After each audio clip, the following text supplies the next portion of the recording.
여러 성장하고 있는 투수들의 경우에 뭐 코킹을 만들어야 된다라든가 아니면은 뭐 어떤 뭐 파워 포지션에 대한 얘기들, 사실은 이런 이야기들이 굉장히 많은데, 사실은 투구 메카닉의 기초의 첫 번째는 사람이 약간 신체가 기억해야 되는 과정이라는 거거든요. 사실은 투수가 마운드에서 다리를 들고 중심을 이동시켜서 투구를 한다는 거는 사실은 목적이 있는 행위이고, 그 행위는 우리가 신체가 과연 기억을 해야 된다는 그런,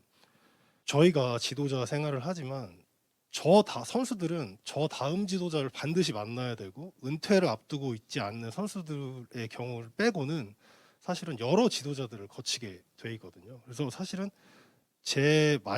말고 다음 지도자를 만났을 때 선수가 성장할 수 있고, 그다음에 내가 내 것을 잊어버리지 않는 그런 지도가 가장 저는 좀 중요하다고 생각을 해요. 가장 많이 듣는 얘기는 사실은 뭐 어깨가 빨리 벌어진다,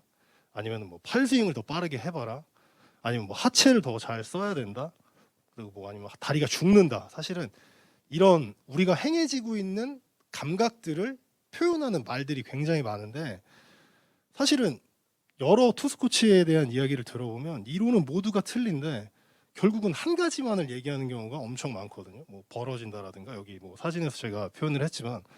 왜 이런 이야기들을 우리가 투수 코치들이 전달을 하는 건지에 대한 그 이유를 가장 아는 것이 좀 중요하다고 좀 생각을 합니다. 투구 메카닉을 위해서는 정말 지도자가 해야 되는 일의 첫 번째는 사람에 대한 신체 이해도가 저는 필요하다고 먼저 생각을 좀 하는 편입니다. 왜냐하면 저희는 대부분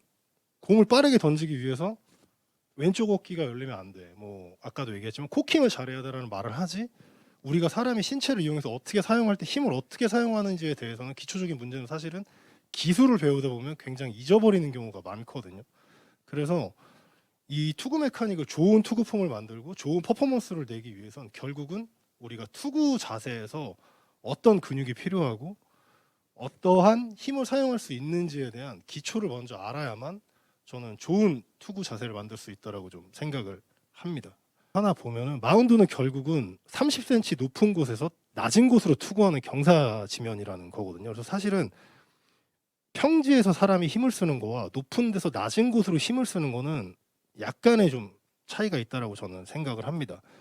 그래서 우리가 항상 어렸을 때부터 배워왔던, 투수들은 무조건 릴리스 포인트를 최대한 앞에서 공을 놔야 돼, 그래야지만 타자를 이길 수 있어, 아니면은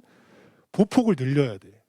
라는 이론들이 가장 맞는 것인가, 우리가 30cm 높은 경사지면에서 투구를 할 때 어떻게 좋은 공을 던져야 되는지에 대한 이유를 생각해 본다면, 우리가 그냥 투수가 놓는 지점이 타자와 가까워야지 이길 수 있어라는 이론들이 과연 우리가 가장 강한 공을 던질 수 있는 릴리스 포인트 지점이 될 수 있는 것인가라는 가장 기초적인 측면에서 우리가 한 번 더 생각을 해보고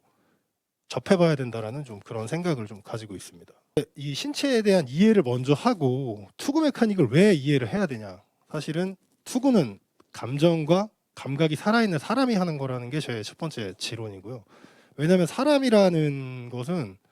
생각 하나만으로도 우리는 감각이 바뀔 수 있고, 우리가 내가 왼쪽 어깨가 벌어지니까 조금 닫고 던져야지, 이 한 가지 생각에 사실은 모든 투구 폼이 달라지는 그런 영향을 받고 있거든요.